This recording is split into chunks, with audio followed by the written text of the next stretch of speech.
Ndërkryetar, ndëruar kolegë, natyrisht unë s'kam shumë për të thënë për projektligjin. Ashtu siç e thanë dhe kolegët e mi, është një projektligj që afron akoma më tepër me Bashkimin Evropian, por mbi të gjitha me standardet e tij. Nëse do duhet thosha diçka në këtë aspekt, është që liria vendosjes dhe ofrimit të shërbimeve nuk duhet të jetë thjesht dhe vetëm për kompani të regjistruara apo nga Bashkimi Evropian, po duhet të ekzistojë edhe për kompanitë shqiptare. Natyrisht, gara, konkurenca në tregun ton është verifikuar që është në parametra minimal dhe natyrisht kjo gjë duhet që të bëj apo të mundsoj që këto standarde që ne miratojmë me ligj e që janë standarde europiane të transmetohen edhe në tregun e brendshëm shqiptar. Do të ishte themelore kjo gjë nëse duam shërbime e mallra më të lira për konsumatorët shqiptar, biznes të drejtë të ndershëm edhe natyrisht fitime që vijnë prej tyre.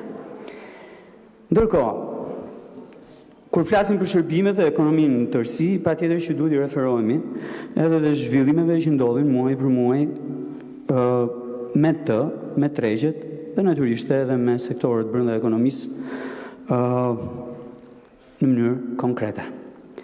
Çfarë duhet të them? Që për muajin shkurt, numrat e turizmit kanë shënuar përsëri rritje në raport me shkurtin e një viti më parë.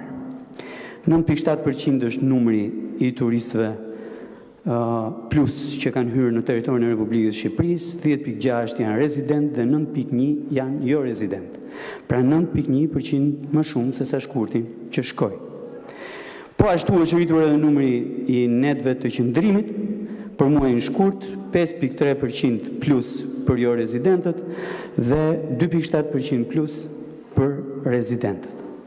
Dhe edhe na më inkurajuese në këtë drejtim është që veriu ka njohur rritjen më të madhe të numrit edhe të turistëve, por edhe të netëve të qëndrimit në atë rajon.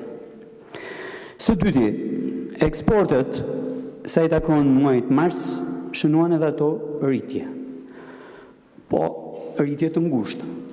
Sepse me thënë drejtën, eksportet ka njohur rritje në grupin e produkteve që lidhen me energjin, kryesisht 5% plus, në makineri e pajisje që është një dhënë shumë inkurajuese në këtë aspekt dhe në materiale ndërtimi. Ndërkohë që bujqësia ka shënuar rënien po përsëri me 0.8%. Dhe ajo që të bën të shqetësohesh, madje edhe duke kërkuar llogari ka të bëjë me faktin që si ka mundësi që rritet numri i turistëve të huaj që vizitojnë Shqipërinë, ndërkohë që bujqësia vazhdon të performojë me rënje. Është një element kyç që duhet shqetësoj, apo duhet ta shqetësonte prej vitesh Ministrinë e Bujqësisë, qeverinë në tërësi, e natyrisht edhe operatorët që operojnë në këtë treg apo në këtë sektor. Unë e prisja realisht shumë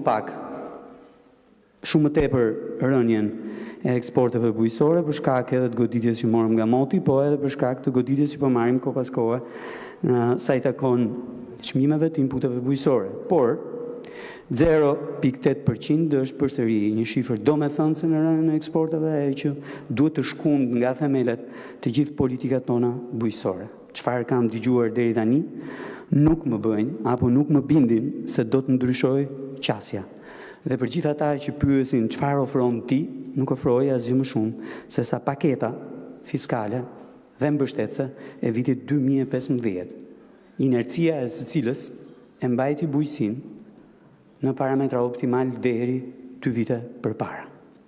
Dhe rikthimi tek një skemë tatimi mbi vlerën e shtuar që favorizon prodhimin vendas, qoftë në grumbullim, qoftë në eksporte, qoftë edhe në përpunim.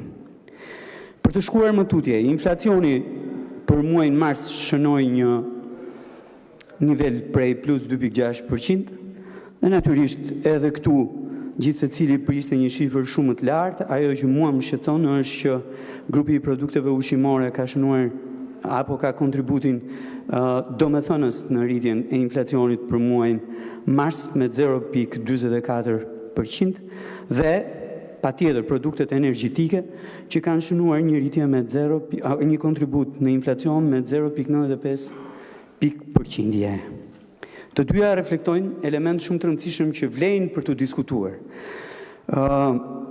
Rritja e çmimeve sa i takon ushqimeve është një shqetësim real për cilin kemi folur ko pas kohë këtu e që lidhet me ato që ju thash edhe pak më sipër, me prodhimin bujqësor edhe me prodhimin blegtoral në rënje prej vitesh tashmë në territorin e Republikës Shqipërisë, gjë që e bën ofertën tonë kombëtare natyrisht më të vogël, edhe e ballafaquar me një kërkesë të shtuar do të sillte do e mos edhe rritje të çmimeve, shtuar për shkak të turizmit.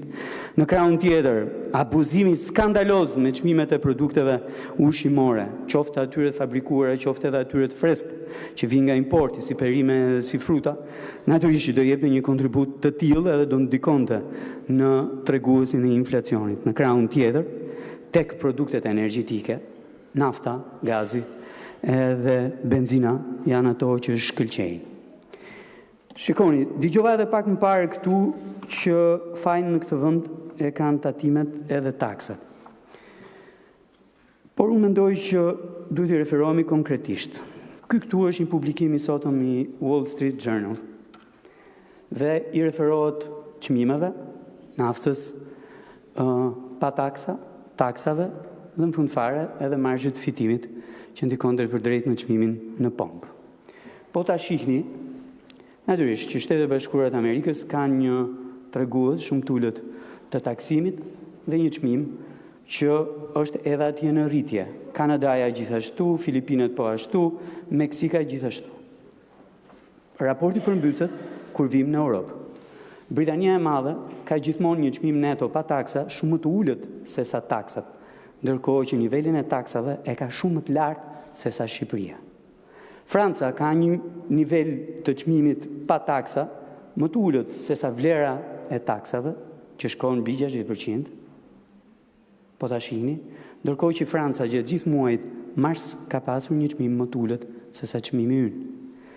Norvegjia po ashtu një nivel taksimi edhe më të lartë se sa Franca dhe Gjermania në fund fare, që ka pothuajse të njëjtin çmim pa taksa sa Norvegjia, ka një nivel taksimi akoma dhe më të lartë, jo se Shqipëria, po se të gjithë vendet e tjera të Bashkimit Evropian. Çfarë duhet ju them? Që problemi që kemi është çmimi neto pa taksa në këtë vend, që i dedikohet shumë qartë modelit të tregut që kemi. Një model tregu që bën fitues thjesht dhe vetëm brokerin, dedikua edhe kompanitë vendase të lidhura me brokerin dhe humbës gjithmonë më shumë qytetarët e Republikës Shqipërisë. Pra, nuk janë taksat problemi që ne kemi. Ne kemi një çmim të naftës neto pa taksa më të lartin në rajon. Më të lartë edhe se Kosova, cilit i referohemi shpesh, edhe se Maqedonia, edhe se Malizi, po edhe se Serbia. Dhe kemi një çmim neto pa taksa shumë më të lartë se gjithë vendet e tjera të Bashkimit Evropian.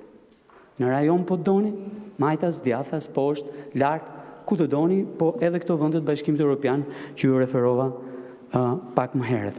Ajo që duhet them është që ne duhet merremi qartësisht me tregun, me modelin e tregut dhe të rikthejmë konkurrencën e të shmangim abuzimin në tregun e hidrokarbureve në këtë vend. Dhe në vijimin dhe të asaj që thash dje, ajo që unë po kërkoj e që vlerësoj në radh parë nga bordi është që po tregohet shumë dinamik, po ndjek në koherencë plot ndryshimet e çmimeve në tregje ndërkombëtare, por në krahun tjetër kërkoj edhe më shumë transparencë. Të gjithë qytetarët po shohin prej muajsh tashmë që në tabel ka disa nivele çmime. Bordi vendos vetëm për një produkt të naftës edhe një produkt benzinës. E ka haruar gazin atje dhe natyrisht nuk po merret me të, ndërkohë që në tabel ka 2 çmime për naftën. Pavarësisht se si jepet standardi për çmimin e dytë, herë quhet B-Power, herë quhet V-Power, herë quhet B-Premium, herë quhet Ultra Power. Dhe çmimi, nga çmimi i bordit, ndryshon deri në 12 lekë. 12 lekë për litër. Dhe ky është një problem shumë i madh.